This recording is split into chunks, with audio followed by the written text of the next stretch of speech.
Once you make the first Wheatie ball and cast it into the water, go ahead and make 5 to 10 more while you're waiting on the carp to bite.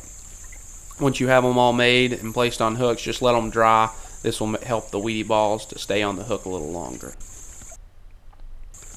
The first thing you want to do is go ahead and grab a handful of Wheaties. You can use other cornflake cereal if you like. Wheaties do seem to stay together a little better onto your hook. And just dip it in the water. Be sure that all the water is squeezed out of there. Just squeeze it really tight. Shake it off. And then just kind of work it in your hand a little bit there, spreading it out.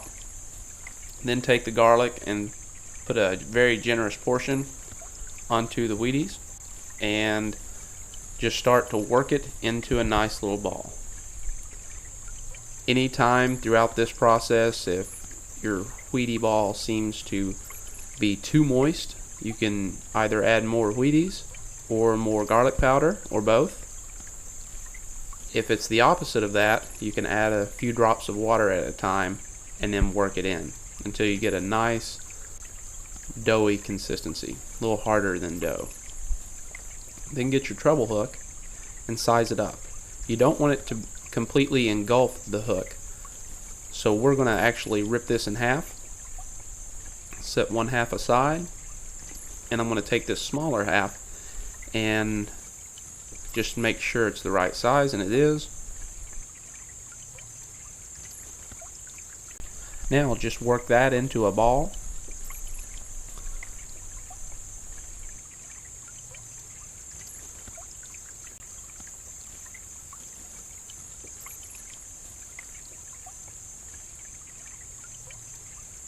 Go ahead and get your treble hook.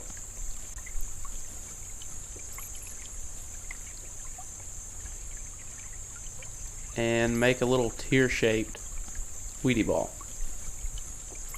You want to make sure that the barbs of the hook are all exposed, and I like to hold on to the eye of the hook to push it down to make sure that I'm going to be able to get my line through there and that it's not access that the carp can actually eat off or eat the bait off of my hook while it's in the water without getting hooked. So I want to make it easy for them to get hooked. That's why I'm pressing this inside. It's okay if it comes out a little bit. You just want to make sure that your hooks are the main part that's exposed.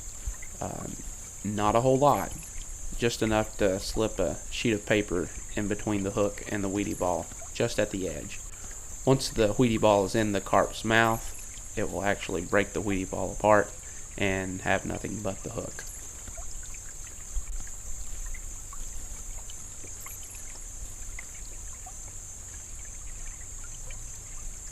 And there you have it, ready to tie on and cast into the water.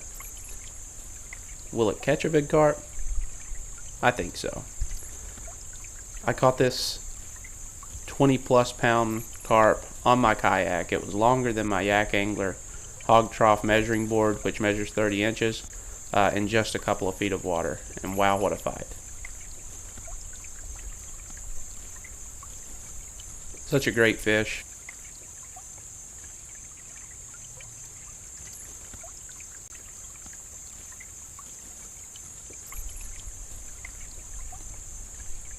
And there he goes.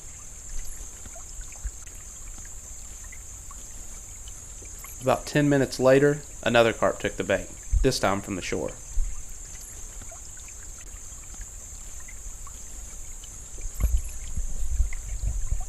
Again, this is just a couple of feet of water, if that, where I hooked him at, and now he's in roughly 7 to 12 inches of water, as you see here.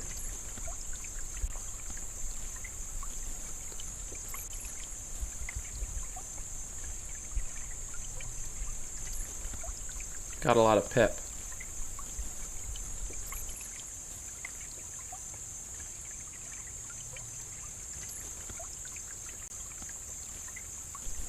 We caught 10 carp in just a couple of hours, all between 25 to 32 inches.